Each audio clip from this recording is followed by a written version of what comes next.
Selamat sore teman-teman, selamat berjumpa lagi bersama saya Fazlur Rahman dalam perkuliahan hukum peradilan militer. Teman-teman, pada pertemuan sebelumnya saya sudah menyampaikan terkait perkenalan terkait mata kuliah ini. Dalam pertemuan sebelumnya saya sudah menyampaikan silabus apa yang akan kita pelajari selama satu semester ke depan. Pada pertemuan kali ini saya akan menjelaskan kepada teman-teman sekalian terkait tentang hukum peradilan militer. Nah, hukum peradilan militer ini merupakan bagian dari hukum pidana. Hukum pidana yang sifatnya khusus berlaku bagi kelompok-kelompok militer saja. Nah, pada pertemuan kali ini saya akan mencoba membahas apa yang dimaksud dengan hukum peradilan militer.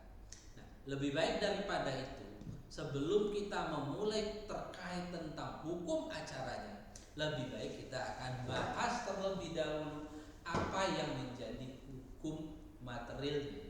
Sebelum kita bahas hukum formil atau hukum acara, kita bahas dulu hukum material.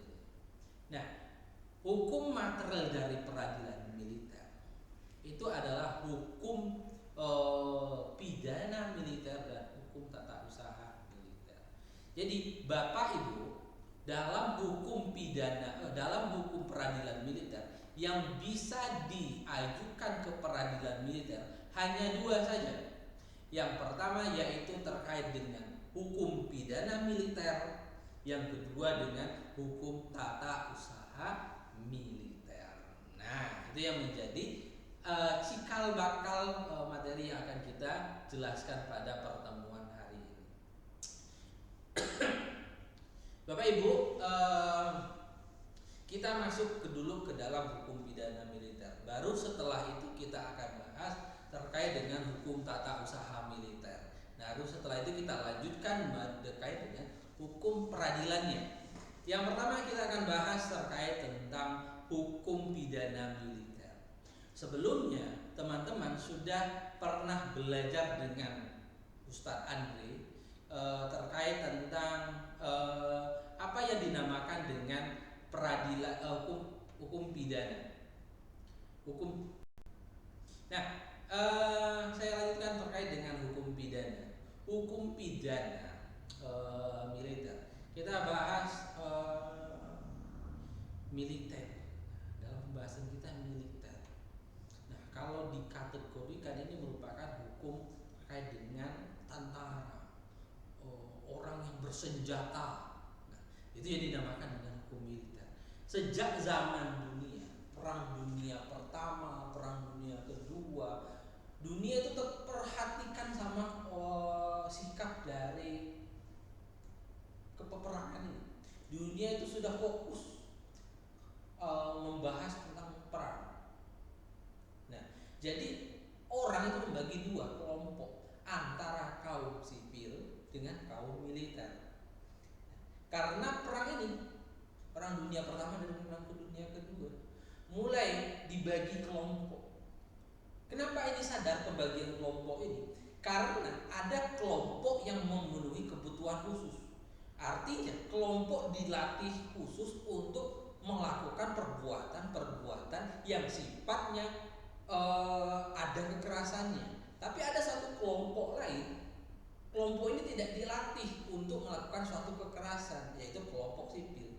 Nah, orang mulai berpikir pada saat itu, kalau kelompok sipil ini adalah kelompok yang dianggap lemah karena tidak mendapat pelatihan khusus, pelatihan menembak-menembak, pelatihan berkuda, pelatihan melempar granat, pelatihan untuk menggunakan tank dan lain-lain. Nah, ada satu kelompok lagi yang dilatih untuk itu. Nah, pada perang sebelum perang dunia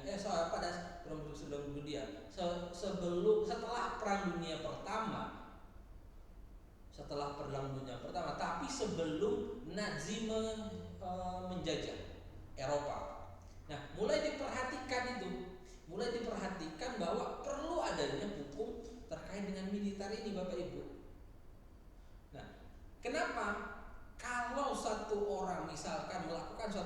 pidana, saya melakukan tindak pidana sebagai orang sipil, maka saya dihukum, misalkan dihukum 15 tahun penjara. Tapi kalau misalkan tentara dia melakukan tindak pidana, tetap dihukum sama 15 tahun penjara. Karena diperlukan, ini perlu adanya suatu pemisahan antara hukum militer dengan hukum sipil. Nah, sampai saat ini adanya namanya total war. Artinya Bapak Ibu, setiap masyarakat itu terlibat di dalam suatu perperangan. Nah, disinilah mulai diatur tentang hukum peradilan militer, Bapak Ibu. Nah, kenapa dinamakan dengan hukum militer? Kenapa tidak gunakan istilah hukum tentara? Kalau kita gunakan istilah hukum tentara atau bisa kita sebut dengan tindak pidana tentara, itu tidak, rasanya dirasa kurang adil atau dirasa kurang cukup, karena istilah tentara itu merujuk pada subjek hukum, orang, satu orang, atau bisa dikategorikan kelompok subjek. Kalau kita gunakan istilah militer, Bapak Ibu, istilah militer itu lebih umum, lebih ke bentuk organisasinya. Nah, yang dimaksud dalam pengertian ini kita gunakan istilah militer. Kalau kita istilah militer, tidak hanya tentaranya yang kita hukum, tetapi juga keorganisasiannya itu, keorganisasian dari tentara itu sendiri. Nah, ini yang disebut dinamakan dengan hukum militer. Kenapa kita tidak gunakan istilah militer? Nah, militer sendiri itu berasal dari bahasa Yunani yang artinya milos, yang berarti orang yang bersenjata. Nah, artinya orang yang bersenjata, orang yang siap untuk bertempur dan selalu siap siaga. Nah, kalau kita gunakan tentara, itu berasal, kalau tentara itu berasal dari bahasa Arab yang artinya pasukan. Nah, pokok perundang-undangan kenapa menggunakan kata militer? Karena istilah militer itu dikenal lebih luas daripada tentara. Dengan kata lain, istilah militer itu adalah sebagai wadah atau lembaga, sebagai, sedangkan tentara itu adalah personilnya atau orang pribadi. Nah, teman-teman bisa baca modul saya yang saya kirimkan, apa pengertian dari hukum militer yang sudah dicantumkan di dalam bahasa Inggris, dalam bahasa Belanda, dalam bahasa Amerika Serikat, Perancis dan lain-lain. Nah, sejarah hukum militer kita bagi di dalam hukum militer itu yang kita belajar di Indonesia saja. Sejarah hukum militer itu dibagi